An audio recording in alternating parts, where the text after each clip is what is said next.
మరి చేరవచ్చిన మీకు, ముఖ్యంగా దూర ప్రాంతాల నుంచి వచ్చిన వారు ఉన్నారు, దూరదేశాల నుంచి వచ్చిన వారు ఉన్నారు. ప్రతి ఒక్కరికి కూడా ప్రభు అయిన క్రీస్తు నామంలో ప్రత్యేక శుభాలు తెలియపరుస్తూ, మనం డిసెంబర్ మాసంలో క్రిస్మస్ ఈవ్ అనే సందర్భంలో ఉన్నాం గనుక, లోకము ఏ రీతి ఆచారాలు కలిగి ఉన్నప్పటికీ సందర్భం వచ్చింది గనక యేసు ప్రభు వారు ఈ భూమి మీదకి ఎందుకు వచ్చారు, యేసు ప్రభు వారు శరీర రీతిగా ఈ భూమి మీదకి రావటానికి గల కారణాలు ఏమిటి అనే విషయాలను లేఖనాధారంగా తెలుసుకునేటువంటి ప్రయత్నం చేద్దాం. ఒకసారి నేరుగా వాక్యంలోకి వెళదాం. మీకా గ్రంథము 5వ అధ్యాయము 2వ వచనాన్ని ఒకసారి మనం చూస్తే, మీకా గ్రంథము 5వ అధ్యాయము 2వ వచనంలో ఇలా వ్రాయబడి ఉంది: బెత్లెహేము ఎఫ్రతా, యూదావారి కుటుంబములలో నీవు స్వల్పమైన గ్రామమైనను నా కొరకు ఇశ్రాయేలీయులను ఏలబోవాడు నీలో నుంచి వచ్చును. పురాతన కాలం మొదలుకొని శాశ్వత కాలము ఆయన ప్రత్యక్ష మగుచుండెను అన్నారు.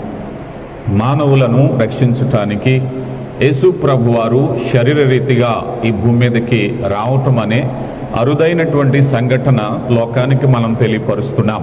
ఈ సందర్భాలలో ప్రభువారు ఎందుకు వచ్చారు, వచ్చి జరిగించిన కార్యాలు ఏమిటి, దాని వెనక దేవుని చిత్తమేమై ఉంది, ఆ విషయాల్లో దేవుని సంకల్పంతో పాటుగా మనకి ఏ విధంగా ఆ క్రిస్మస్ లేక క్రీస్తు జననం అనేది ఆపాదించుకోవాలి అని చూసినప్పుడు ఒక ప్రశ్న మనకు రావాలి కదా. ఈరోజు లోకమంతటికీ తెలుసు క్రిస్మస్, లోకమంతా సెలబ్రేట్ చేసుకుంటున్నారు.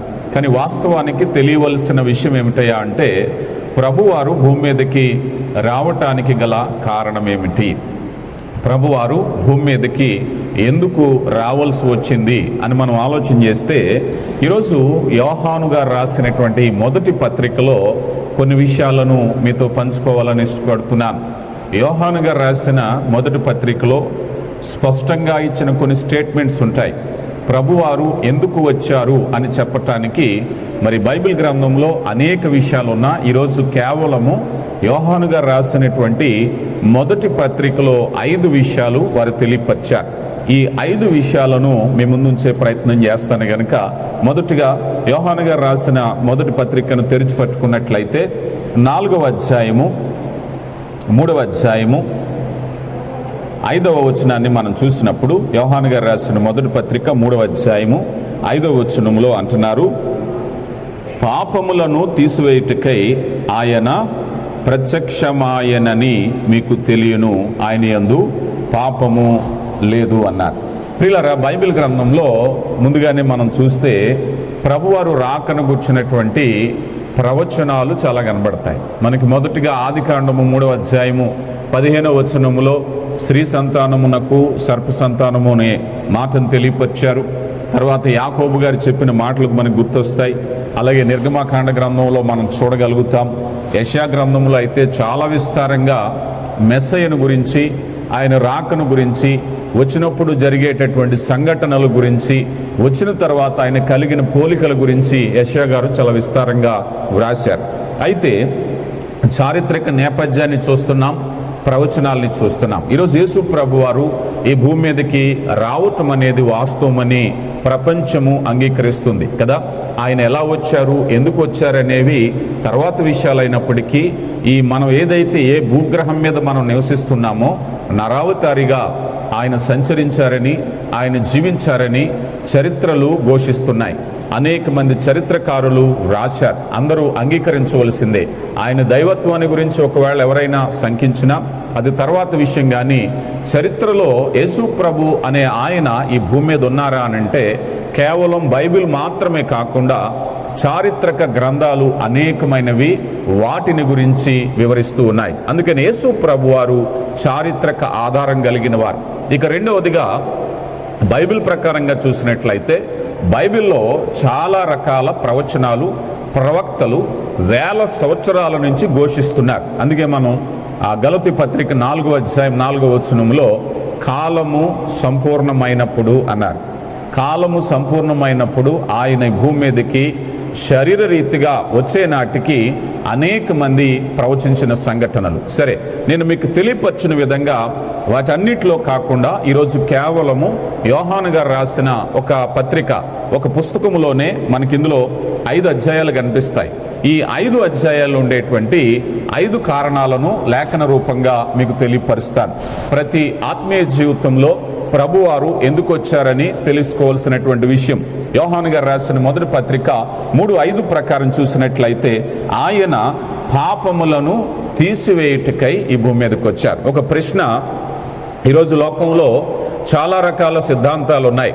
ఒకవేళ ఎక్కడైనా ఏ పనైనా చేస్తే మనిషి పాపము నుంచి విమోచింపబడతాడా అని ఆలోచన చేస్తే చాలా రకాలైనటువంటి ఆ మతపరమైనటువంటి సంస్థలు, వాస్తవానికి క్రైస్తవ సహవాసమే కావచ్చు, చాలా మందిలో ఉండే ఒక అభిప్రాయం ఏమిటయా అంటే, మనం ఏదైనా పాపం చేసినప్పుడు పుణ్యం చేస్తే ఆ పాపం పోతుంది అనే ఒక భ్రమలో ఉన్నాడు కదా. ఒక అన్యాయమైన వ్యాపారం చేసి 10 మంది, ఒక 100 మంది కడుపు కొట్టో నోరు కొట్టో సంపాదించుకుంటే ఏదో ఒక పాపభీతి ఉంటే, అయ్యో ఇంతమందిని మోసం చేశాను, ఈ మోసం తొలగిపోవాలి అంటే ఏదో ఒక పుణ్యకార్యం చేస్తే నా పాపం అంతా తొలగిపోతుంది, ఎక్కడో చోట నా పాపాలు కడిగి వేసుకోవచ్చు అనే ఒక భ్రమలో మనిషి ఉన్నాడు. కానీ వాస్తవానికి అది సాధ్యమా అంటే దీన్ని ఎలా చెప్పాలి? ఈరోజు దాన ధర్మాలు చేసేవాళ్ళు ఉన్నారు, పుణ్యకార్యాలు చేసేవాళ్ళు ఉన్నారు. చాలామంది దీన్ని బట్టి ఏమనుకుంటారంటే, ఇన్ని దాన ధర్మాలు చేశాడు కనుక ఈ వ్యక్తి పుణ్యం లభిస్తుంది, ఈ వ్యక్తికి మోక్షం లభిస్తుంది, ఈ వ్యక్తి పాపము నుంచి విమోచింపబడతారు అని. ఇది ఎలా చెప్పబడుతుందయ్యా అన్నట్లయితే, ఒక పరీక్ష పెట్టినప్పుడు ఆ పరీక్ష ఎవరు మార్కులు వేయాలి, ఎవరు ఆ పరీక్షకు సంబంధించి దాన్ని దిద్దాలి అన్నప్పుడు దానికి ఒక విధమైనటువంటి అధికారులు ఉంటారు. అంటే దానికి సంబంధించిన టీచర్స్, ఒక బృందం ఉంటారు. వాళ్ళే దాన్ని కరెక్ట్ చేసి అందులో ఉన్న తప్పులు ఎతికి మార్కులు వేస్తూ ఉంటారు, అంతే కదా. అలా కాదు, ఒక విద్యార్థి నేనే పరీక్ష రాశాను, నా మార్కులు నేనే వేసుకుంటాను అన్నాడు అనుకోండి, ఎన్ని మార్కులు వేసుకుంటాడు? ఎవరి మార్కులు వాళ్ళే వేసుకోండి అన్నాం అనుకోండి, విద్యార్థులు ఎన్ని మార్కులు వేసుకుంటారు? ఎవరికి వాళ్ళు 100 మార్కులు వేసేసుకుంటారు, అవునా కాదా? ఎవరి మార్కులు వాళ్ళు వేసుకోమంటే. కానీ ఇక్కడ వాస్తవం చూస్తే పుణ్యకార్యాలు చేస్తే స్వర్గం వస్తుంది, పుణ్యం వస్తుంది అనే వాళ్ళు కూడా ఈ కోవకు చెందిన వాళ్ళే. మేము పుణ్యం చేశాం అంటే నువ్వు ఎంత పాపమైనా చేయి, పుణ్యం చేస్తే నా పాపాలన్నీ పోతాయంటే ఇలాంటిదే. కానీ దేవుని వాక్యంలో సత్కార్యాలు చేయాలని దేవుడు చెప్తున్నాడు. కానీ సత్కార్యాలు నీ పాపాన్ని తొలగించలేవు. అంటే ఒక మాట, నీ పాపాన్ని తొలగించుకునేటువంటి అధికారం నీకు లేదు, ఏ మానవునికి లేదు. పూర్వం ధర్మశాస్త్రంలో చాలామంది చేసిన పొరపాటు అదే. ధర్మశాస్త్రంలో దేవుడు చెప్పాడయ్యా, పాప పరిహారార్థ బలి అర్పించాలి అని అన్నప్పుడు ఆ మేకను తీసుకుని వచ్చి యాజకుడి దగ్గరికి తీసుకొచ్చి బలి పశువు తల మీద చేపెట్టిన తర్వాత నీ పక్షంగా యాజకుడు వెళ్ళి బలి అర్పిస్తాడు. అంటే దాని అర్థం ఏమిటయ్యా అంటే, నీవు మరణించవలసిన స్థాయిలో ఆ పశువు మరణిస్తుందంటే నీ పాపాన్ని నీకు గుర్తు చేస్తుంది. పాపం వలన వచ్చు జీతము మరణం అని గుర్తు చేయటమే బలి యొక్క ముఖ్య ఉద్దేశం. కానీ ఆనాటి ప్రజలు ఏం చేశారంటే దానిలో భావాన్ని తెలుసుకోకుండా, అందుకే యేసు ప్రభు వారు అన్నారు, అయ్యో ధర్మశాస్త్రోపదేశకులారా, అందులో కృపను కనికరాన్ని మీరు గుర్తించట్లేదు. ఎందుకనంటే దేవుని ప్రణాళిక ఏమిటయ్యా అంటే, ఒక పాపం చేసినప్పుడు ఆ పాపానికి నువ్వు మరణించాలయ్యా, పాపం వలన వచ్చు జీతం మరణం అనే పాఠాన్ని కళ్ళ ముందు ఉంచటానికే ధర్మశాస్త్రంలో బలి అర్పించబడింది. కానీ దాన్ని ఆనాటి ప్రజలు ఏమనుకున్నారు అంటే, మేము పాపం చేసే ముందే బలిని ఏర్పాటు చేసుకున్నారు. ఉదాహరణకి ఒక వ్యక్తి ఒక నరహత్యో దొంగతనమో చేయాలి. అబ్బాయి, ఈ నరహత్య చేయడానికి ముందుగా నేనేం చేయాలి అంటే, ఒక గొర్రెనో మేకనో తెచ్చుకుంటే ఈ నేరం చేసిన తర్వాత ఎలాగ అటు దారి వెళ్ళి బలర్పిస్తే నా పాపం పోదనుకున్నాడు. నదుల్లో ములిగే వాళ్ళు ఉన్నారు, మరేదో చేసేవాళ్ళు ఉన్నారు. నువ్వేది చేసినప్పటికీ నీ పాపాన్ని తొలగించుకునే అధికారము నీకు లేదు, ఆ శక్తి లేదు. నీ పాపాన్ని నీవే కాదు, మరెవరు కూడా, మనుషులు అన్నవారు ఎవరు కూడా నీ పాపాన్ని తొలగించలేరు. మరి ఎవరు తొలగించాలి అంటే అది దేవునిలో మాత్రమే ఉంది. ఒక మనిషిలో పాపాన్ని తొలగించి దైవత్వం ఇవ్వాలి, పరిశుద్ధత ఇవ్వాలి అంటే పరిశుద్ధత కలిగిన వాడు ఆయనే. ఆ పరిశుద్ధత ఆయనిస్తేనే మనకు వస్తుంది, కానీ మనకు మనం కలిగి ఉంటే ఎట్టి పరిస్థితుల్లో రాదు. కనుక ప్రియులరా, మనం ఆలోచన చేస్తే యేసు ప్రభు వారు ఈ లోకానికి ఏం చేశారయ్యా అంటే పాపాన్ని తీసివేయటానికి ఈ లోకానికి ఆయన వచ్చారు. కనుక నీ జీవితంలో యేసు ప్రభు వారు రాకను గురించి ఎప్పుడైనా ఆలోచన చేస్తే, అయ్యో ప్రభువా ఎందుకు రావాల్సి వచ్చిందంటే ఆయన రాకపోతే మనం ఎక్కువ పాపులమే, ఆయన రాకపోతే మనం పరిశుద్ధులము ఎప్పటికీ కాము. మనం పరిశుద్ధులుగా ఉండాలి అంటే ఆయన ఈ భూమి మీదకి మన కొరకు వచ్చారు. కొరింథీయులకు రాయబడిన 2వ పత్రికలో 8వ అధ్యాయము 9వ వచనాన్ని మనం చూస్తే, కొరింథీయులకు రాయబడినటువంటి 2వ పత్రిక 8వ అధ్యాయము 9వ వచనములో, మీరు మన ప్రభువైన యేసుక్రీస్తు కృపను ఎరుగుదురు కదా, ఆయన ధనవంతుడై ఉండి మీరు తన దారిద్ర్యము వలన ధనవంతులు కావాలనని మీ నిమిత్తము దరిద్రుడాయను అన్నారు. ఈ భూమి మీదకి మానవ జన్మను అసహించుకునే వాళ్ళు చాలామంది ఉన్నారు. అవునంటారా కాదంటారా? అన్ని జన్మల్లోకి మానవ జన్మంతా చెడ్డది మరొకటి లేదని ఏదో నోటి మాటకంటూ ఉంటారు. కానీ దేవుడు మానవుడిని ఎలా చేశాడంటే శ్రేష్టమైన వాడిగా చేశారు. మిగిలిన జంతువుల కంటే, మిగిలిన జలరాశులు జీవరాశుల కంటే మానవుని దేవుడు ప్రేమతో చేశాడు. మిగిలినన్నిటినీ ఆయన మాటతో కలగజేస్తే మనిషిని మాత్రం ఆయన చేతులతో మంటిని చేసి ఆయనలో ఉండేటువంటి జీవాత్మను ఊదారు. అద్భుతం కదా! ఆ జీవాత్మ కోటాను కోట్ల మందిలో ఉంది. ఆయన అందరికీ జీవమిచ్చిన వాడే కదా. చెట్లకు లేదు, జంతువులకి లేదు, మనకంటే బలమైన మృగాలకు లేని ఆధిక్యత మానవునికి ఇచ్చారు. కానీ ఈ మానవుడు ఏమయ్యాడు? ఇప్పుడు శ్రేష్ఠుడిగా జన్మించిన వాడు, శ్రేష్టమైన ఏదైనా తోటలో ఉన్నవాడు అజ్ఞాతి క్రమం వలన పాపంలో పడిపోయాడు. అప్పుడు చెడ్డవాడయ్యాడు. అందుకే సృష్టిలో ఆదిమ దినాల్లో సృష్టి చేసేటప్పుడు దేవుడు అంటున్నారు, అది మంచిదై ఉండులాగునా. దేవుడిచ్చింది ప్రతిదీ మంచిదే. యాకోబు పత్రికలో మనం చూస్తాం 1వ అధ్యాయం 17లో, పరసంబంధమైన ప్రతి ఈవి కూడా మంచిదే, దేవుని దగ్గర నుంచి ఎప్పుడూ మంచి వస్తుంది కదా. మొన్నటి దినాన్ని ఒక సహోదరు వచ్చి, అయ్యా ఇదిగో నాకేదో ఒక స్వప్నం వస్తుంది, ఆ స్వప్నంలో ఎవరో నన్ను పొడిచినట్టుగా గొడ్డలతో నరికినట్టుగా వస్తుంది, భయం వేస్తుంది, దేవుడు ఏమైనా చెప్తున్నాడా? అమ్మా, దేవుని దగ్గర నుంచి వస్తే నీకు మంచి వస్తుంది. నీకు చెడ్డ కల వచ్చింది కనుక అది అపవాది, నువ్వు భయపడాల్సిన పని లేదు. వాక్యం చెప్తుంది దేవుని యొద్ద నుంచి వచ్చే ప్రతిదీ కూడా మంచిదే. చెడ్డ తలంపులకు ఎప్పుడు భయపడకు, చెడ్డ కళలకు ఎప్పుడు భయపడకు. ఎందుకని? చెడ్డ అనేది అపవాది నుంచి వస్తుంది. బైబిల్ చెప్తుంది దేవుని యొద్ద నుంచి, ఆయన యొద్ద నుంచి వచ్చే ప్రతిదీ కూడా శ్రేష్టమైందే. అందుకని ఆ శ్రేష్టమైన స్థితిలో ఉండవలసిన మానవుడు ఏమయ్యాడంటే, ఎఫెసీ పత్రిక 2వ అధ్యాయం 1వ వచనంలో అంటున్నారు కదా, అపరాధముల చేత చచ్చినవాడైపోయాడు ఇప్పుడు మనిషి. ఎప్పుడైతే పాపం వచ్చిందో, మరణం వచ్చింది, మానవుడు దేవునికి వ్యతిరేకం అయిపోయాడు. మంచిగా ఉండవలసిన వాడే ఇప్పుడు దారిద్ర్యంలోకి వెళ్ళిపోయాడు. దాన్నే పాపము అన్నారు. ఈ దారిద్ర్యం అంటే పేదరికము. సంపన్నులుగా ఉండవలసిన వారు పేదవారు అయిపోయారు, పరిశుద్ధులుగా ఉండవలసిన వారు పాపులైపోయారు. ఈ పాపపు కోపములోనికి ఆయన దిగవలసి వచ్చింది. అందుకే ఆయన మన నిమిత్తము దరిద్రుడు. ఆయన ఈ భూమి మీదకి వచ్చారు. ఈ భూమి మీదకి వచ్చి మన నిమిత్తం అనేక మంది అంటున్నారు, అయ్యా ఇతనికి పని ఏమిటండి, ఎప్పుడు పాపులతో కూర్చుంటున్నాడు, ఎప్పుడు పాపులు సుంకర్లతో భోజనం చేస్తున్నాడు. ప్రభు అంటున్నారు, అయ్యా నేను నశించిన దానిని వెతకడానికి వచ్చాను. రోగులకే కదా వైద్యుడు, నేను అందుకే కదా వచ్చాను, నేను వారిని బాగు చేయడానికే వచ్చాను. అందుకే యెషయా గ్రంథంలో మనం చూస్తాం, మరణఛాయ గల ప్రదేశంలో, యెషయా గ్రంథం 9వ అధ్యాయము 1-2 వచనాల్లో, ఆ చీకట్లో ఉన్న వారిని వెతుక్కుంటూ వచ్చిన ప్రేమ, ఆ పాపమును తొలగించటానికి వచ్చిన ప్రేమ. ఇక రెండవదిగా మనం చూస్తే మరలా యోహాను గారు రాసినటువంటి మొదటి పత్రికలోకి మనం వద్దాం. యోహాను గారు రాసిన మొదటి పత్రిక 3వ అధ్యాయము 8వ వచనంలో ఎలాగుంది, అపవాది మొదటి నుండి పాపము చేయవాడు గనక పాపము చేయవాడు అపవాది సంబంధి, అపవాది యొక్క క్రియలను లయపరచుటకే దేవుని కుమారుడు ప్రత్యక్షమాయను. యేసు ప్రభు వారు ఎందుకు వచ్చారయ్యా అంటే, రెండవ కారణము అపవాది క్రియలు లయపరచుట. రైట్, ఇక్కడ అపవాది క్రియలను లయపరచటం అంటే, అసలు అపవాది క్రియలు అంటే ఏమిటి?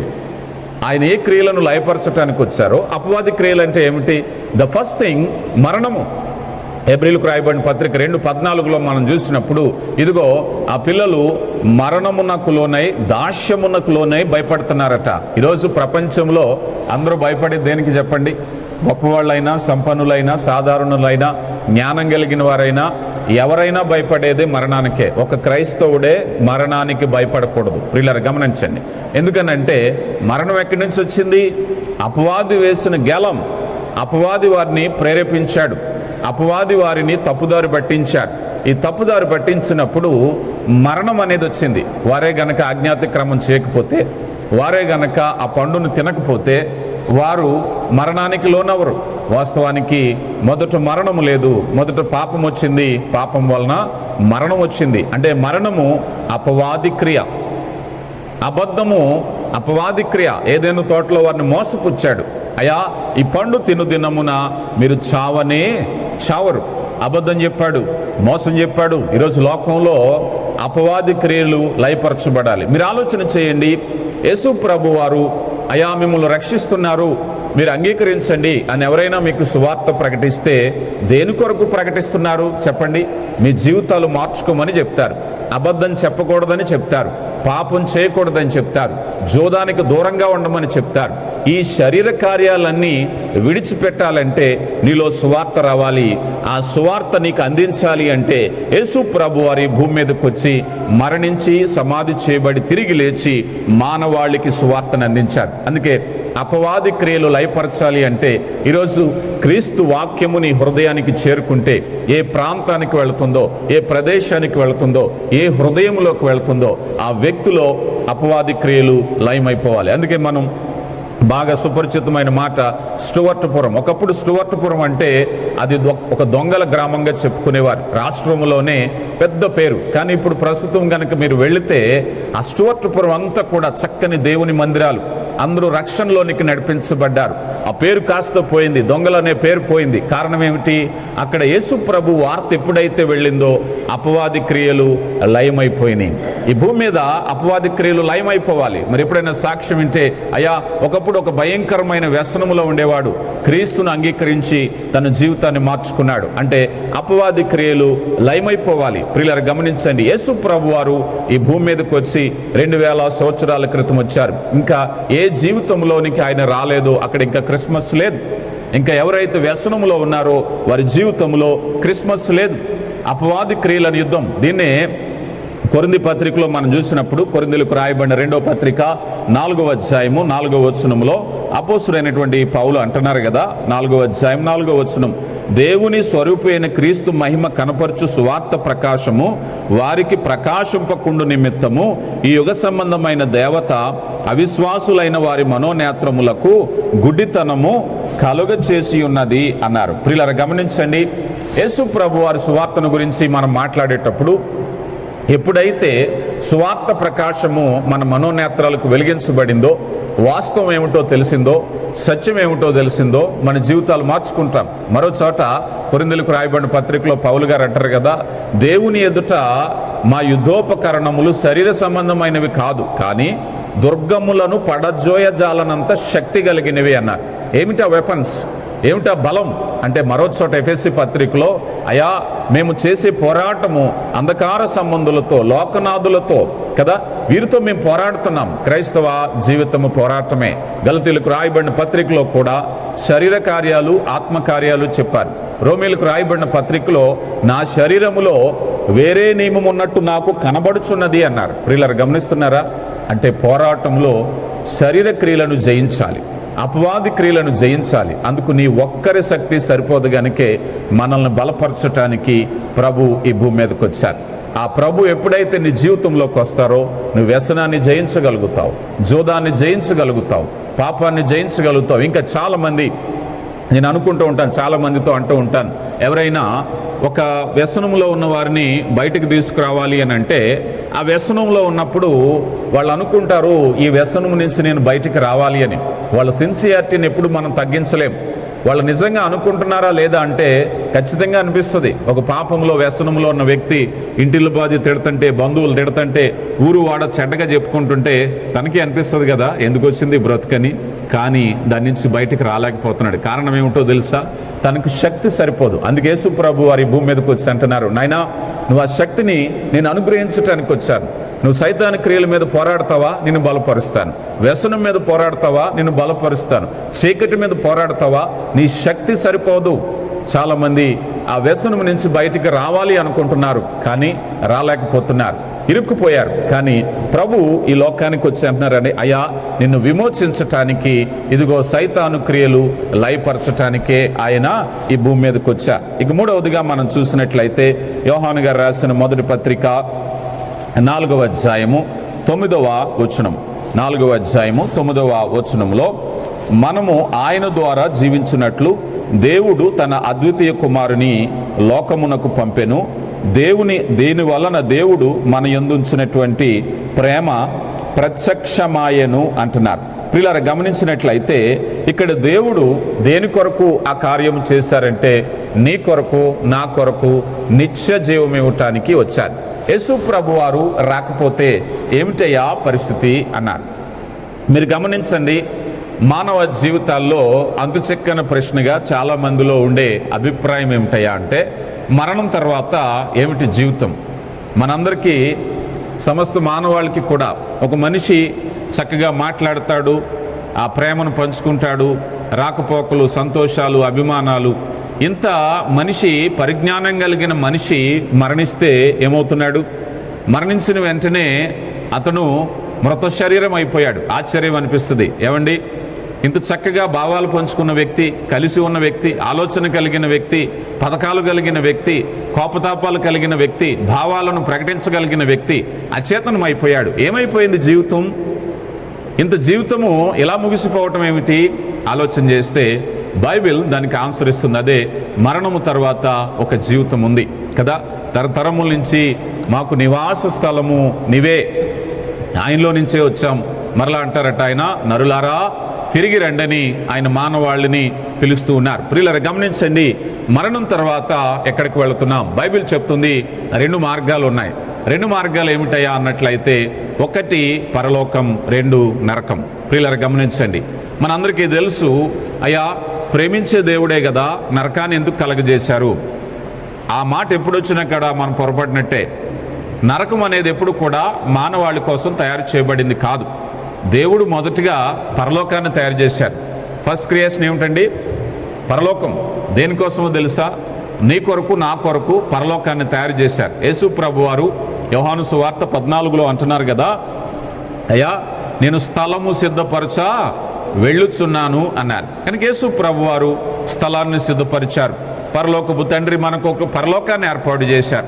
కానీ నరకం ఎందుకు వచ్చిందయ్యా అంటే, నరకము పడిపోయిన దేవతలు, దేవదూతలు ఎవరైతే దేవుని వ్యతిరేకించి పడిపోయారో, తిరుగుబాటుదారులైన వారి కొరకు నియమించబడింది నరకం. మానవుల కోసం కాదు.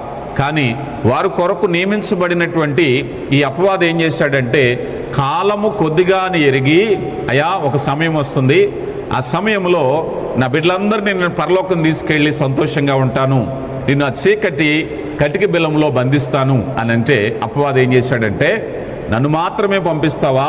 నువ్వు ఏ బిడ్డలనైతే పరలోకం తీసుకువెళ్ళాలనుకుంటున్నావో ఆ బిడ్డలందరినీ నేను పరలోకం రాకుండా నాతో పాటు ఈ నరకానికి తీసుకుపోతాను. అదే నరకం. ఈరోజు నువ్వు అపవాది మాట వింటావా? అపవాదితో వెళతావు. దేవుని మాట వింటావా?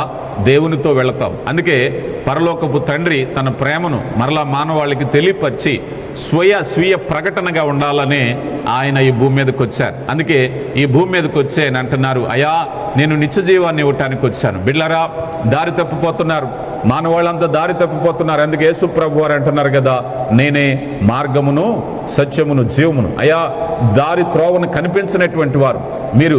మనుషులందరూ కూడా ఇష్టానుసారంగా గొర్రెల వల్ల చెదిరిపోయారు, ఎవరు మార్గాన్ని వాళ్ళు వెళ్ళిపోతున్నారు. కానీ యేసు ప్రభు వారు ఈ భూమి మీదకి వచ్చి, అయ్యా నేను ఆ మార్గాన్ని చూపిస్తాను, అది నిత్య జీవ మార్గము, ఈ మార్గం గుండా రాకపోతే వేరే మార్గానికి వెళ్ళిపోతారు, అది ప్రమాదకరమైనది, అది తెలియపరచటానికే ఈ భూమి మీదకి ఆయన నిత్య జీవాన్ని ఇవ్వటానికి వచ్చారు. చూడండి, రోమీలకు రాయబడిన పత్రికలో 5వ అధ్యాయము 12వ వచనాన్ని మనం చూసినట్లయితే ఇట్లుండగా ఒక మనుషుని ద్వారా పాపము ద్వారా మరణము లోకానికి ఎలాగూ ప్రవేశించునో అలాగునే మనుషులందరూ పాపము చేసిన మరణము అందరికీ సంప్రాప్తమాయెను. అయ్యా, ఒక మనిషి ద్వారా మరణం వచ్చింది, మరలా కడపటి ఆదామైన క్రీస్తు వచ్చాక ఆయన ద్వారా నిత్యజీవము ప్రారంభమైంది.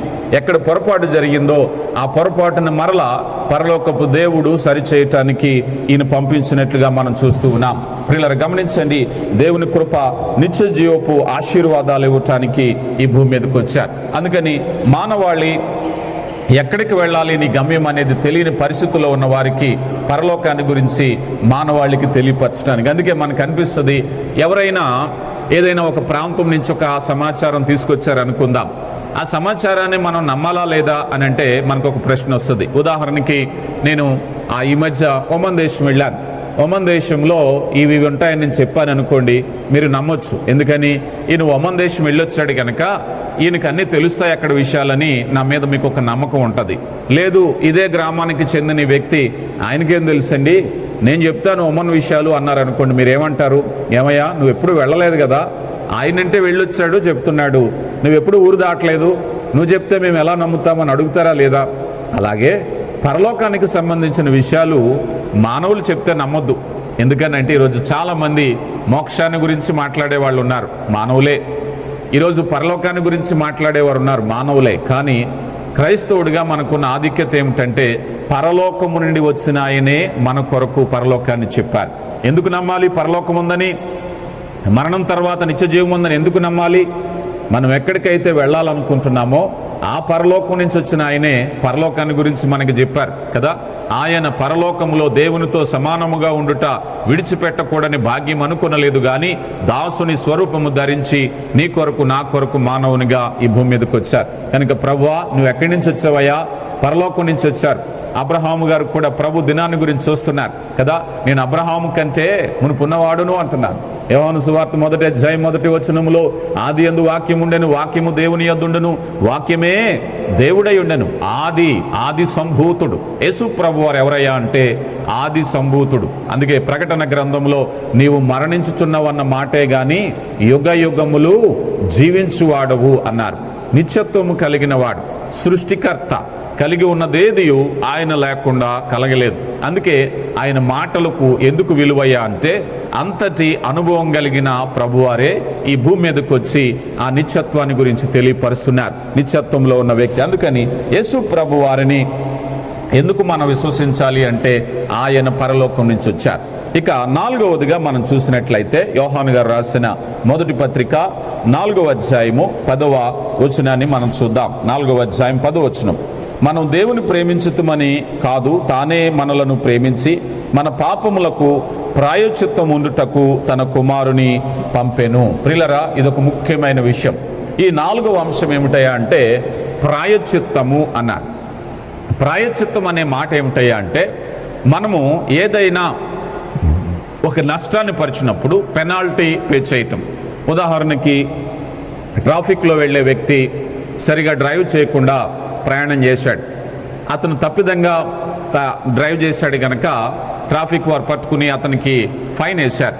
ఓకే, ఫైన్, ఈ ఫైన్ ఎంత ఏదో కడతాం, ఒక 100 రూపాయలు ఓకే, 1000 రూపాయలు ఓకే, 2000 5000 అన్న కష్టపడి గొడవాడి ఏదో కడతాం. లేదబ్బాయ్, నువ్వు చేసిన పొరపాటుకి 5 కోట్లు ఫైను అన్నారనుకుందాం. ఎవరైనా కడతారా చెప్పండి? ఇది కట్టలేని ఫైన్ కదా, తీర్చలేని రుణం. పాపము కూడా తీర్చలేని రుణం. నీకు తెలుసా పాపం అనేది ఏమిటో? పాపం అనేది తీర్చలేని రుణం. పరలోకపు తండ్రి శాసనం. ఈ శాసనాన్ని పరలోకపు తండ్రి నియమించారు, మానవులు పెట్టింది కాదు. ఇది అనిపిస్తూ ఉంటుంది మనకి, ఇవన్నీ ఎందుకండి, దేవుడే నీ పాపాలు తొలగిపోయిన యేసు ప్రభు అంటారు చూసారా, అమ్మా నీ పాపములు క్షమించబడి ఉన్నాయని, అయా నీ పాపాలు క్షమించబడి ఉన్నాయి. అలాగే దేవుడు కూడా అనేసి ఊరుకోవచ్చు కదా. ఇవన్నీ ఎందుకంటే మాట ఇచ్చిన దేవుడు నమ్మదగినవాడు. అపవాది ప్రశ్నిస్తున్నాడు, సహోదరుల మీద ఫిర్యాదు చేసేవాడు.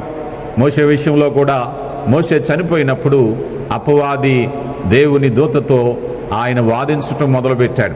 అయ్యా ఆజ్ఞాతిక్రమం అన్నావు కదా, మోషే బండతో మాట్లాడమంటే కర్రతో కొట్టాడు.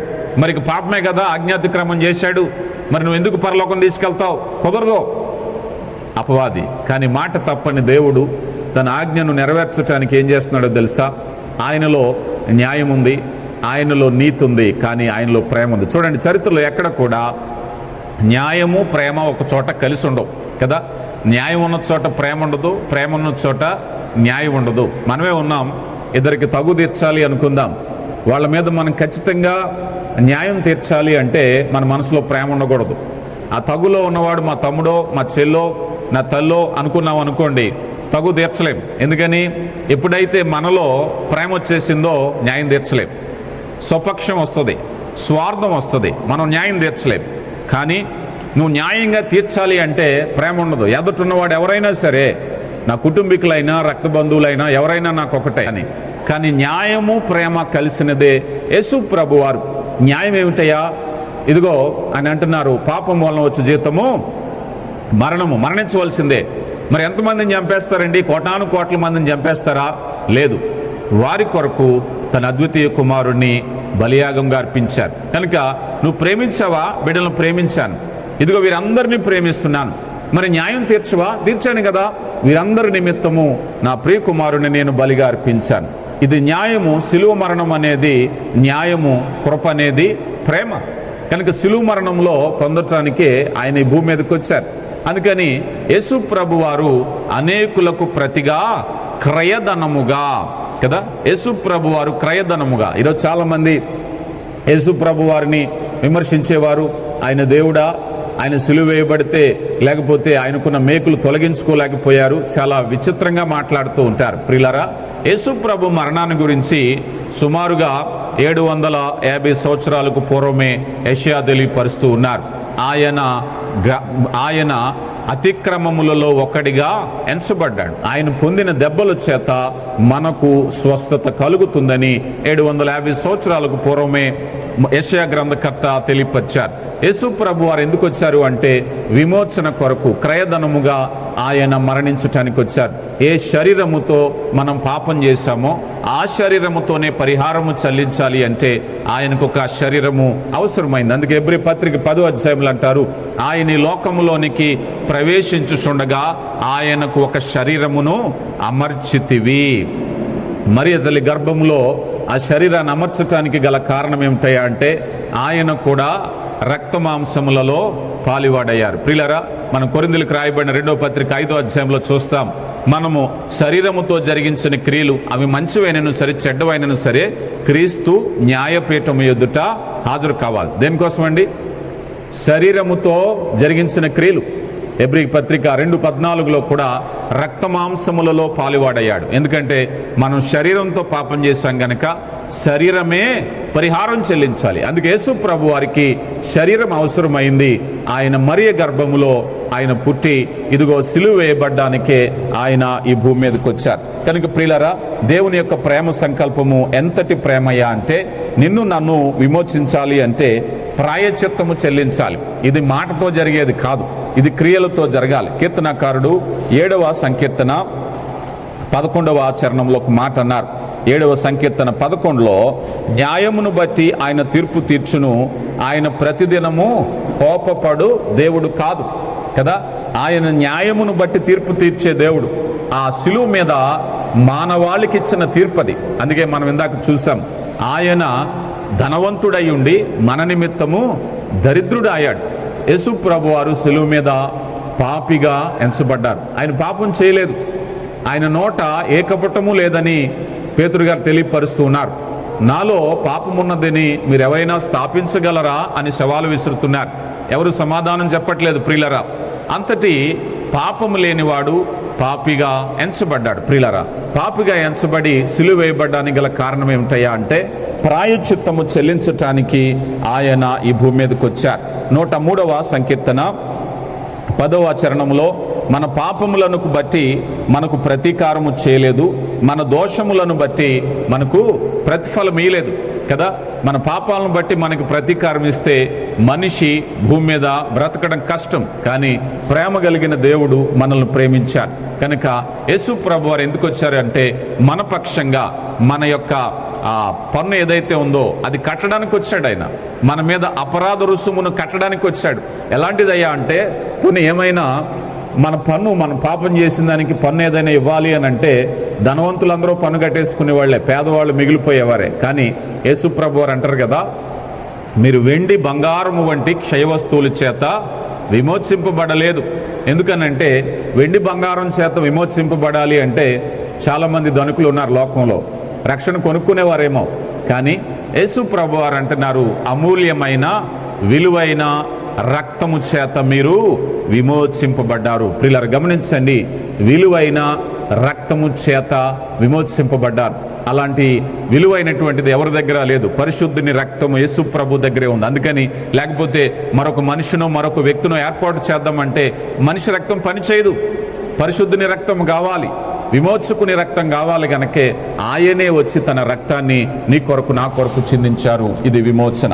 ఇక చివరిగా 5వదిగా మనం చూసినట్లయితే యోహాను గారు రాసినటువంటి మొదటి పత్రిక 4వ అధ్యాయము 14వ వచనంలో, యోహాను గారు రాసిన మొదటి పత్రిక 4వ అధ్యాయం 14, మరియు తండ్రి తన కుమారునికి లోకరక్షకుడుగా ఉండుటకు పంపి ఉన్నాము అన్నారు. అయ్యా ఎవరయ్యా అన్నట్లయితే ఆయన లోక రక్షకుడు. ప్రియులారా గమనిస్తే యేసు ప్రభు వారు యూనివర్సల్, ఆయన సమస్త మానవాళి కొరకు ఆయన పరిహారము చెల్లించటానికి వచ్చారు కదా. లోకములో ఉన్నదంతయు జీవపుడంబం. లోకములో ఎవరు కూడా మంచి చేసిన వాళ్ళు లేరట.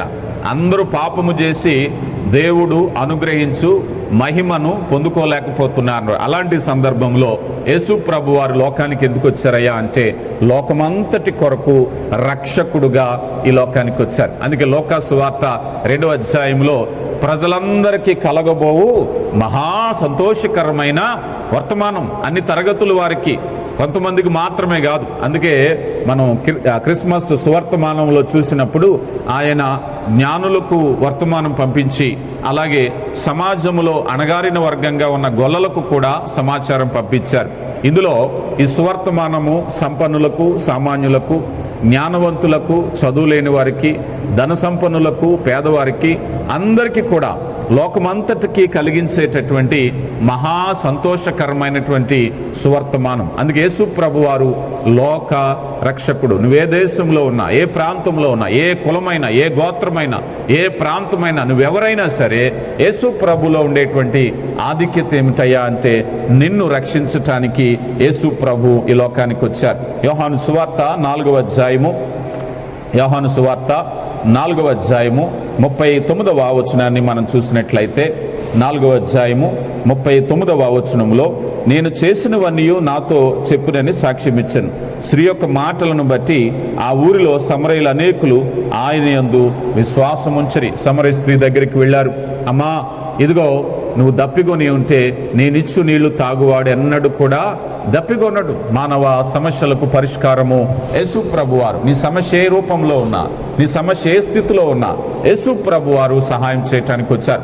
అపోస్తుల కార్యగ్రంథము 4వ అధ్యాయము 12వ వచనాన్ని కూడా మనం చూస్తే 4వ అధ్యాయము 12వ వచనంలో ఇలా వ్రాయబడి ఉంది, మరియు ఎవని వలన రక్షణ కలుగుదు, ఈ నామమునే మనము రక్షణ పొందవలన గాని ఆకాశము కింద మనుషులకు ఇవ్వబడిన మరి ఏ నామమున రక్షణ పొందలేము. ప్రియులారా, సాధారణంగా మనం ప్రభుత్వ పరంగా చూస్తే కొన్ని డిపార్ట్మెంట్స్ ఉంటాయి. నీకు ఏదైనా రెవెన్యూ ప్రాబ్లమ్స్ వస్తే ఎంఆర్ ఆఫీస్కి వెళ్తావు, హెల్త్ ప్రాబ్లమ్స్ వస్తే మనం హాస్పిటల్కి వెళ్తాం, ఏదైనా రక్షణ సంబంధమైన ప్రాబ్లమ్స్ వస్తే పోలీస్ స్టేషన్కి వెళ్తాం. ఆయా విభాగాలు పనిచేస్తూ ఉంటాయి. కానీ మానవాళ్ళందరికీ రక్షణ కొరకైన సింగిల్ విండో, ఒకే ఒక మార్గము యేసు ప్రభువారు. నువ్వే స్థితిలో ఉన్నా, ఎక్కడున్నా, ఏ పాపంలో ఉన్నా, ఏ స్థితిలో ఉన్నా రక్షణ అనగానే ఒకే పేరు. ఏదేంటో తెలుసా? ఏ నామములోనూ రక్షణ లేదు. భూమి కింద ఇవ్వబడిన ఏ నామంలో కూడా రక్షణ లేదు, ఒకే ఒక నామంలో రక్షణ ఉంది, ఆయనే యేసు ప్రభు. కనుక ప్రియులరా, యేసు ప్రభు వారు సమస్త మానవాళిని రక్షించటానికి ఈ భూమి మీదకి వచ్చారు. కనుక యోహాను గారు రాసినటువంటి మొదటి పత్రికలో 5 విషయాలు మనం నేర్చుకున్నాం. యేసు ప్రభు వారు భూమి మీదకి ఎందుకు వచ్చారని. క్రిస్మస్ పర్వదినాల్లో ఉండేటువంటి ఈ వాక్యమైన ఎవరైనా సరే ఒక్కసారి కనుక మీ ఆలోచనలోకి వెళితే, అయ్యా ఈ క్రిస్మస్లో ప్రభు వారు ఎందుకు వచ్చారు అంటే ఈ 5 విషయాలు ఖచ్చితంగా తెలియపరచబడాలి. మనం తెలుసుకోవాలి. సొంత అనుభవాలుగా మార్చుకున్నప్పుడే ప్రభునందు ఆనందించగలుగుతాం, నిజమైన క్రిస్మస్ సంతోషాలు పొందుకుంటాం. దేవుడు మిమ్మల్ని బహుగా దీవించి ఆశీర్వదించునుగాక. ఆమేన్. ప్రార్థించుకుందాం వాక్యం కొరకు. శక్తివంతుడైన దేవా, ప్రేమ కలిగిన తండ్రి, వాక్యరీతిగా నాతో మాతో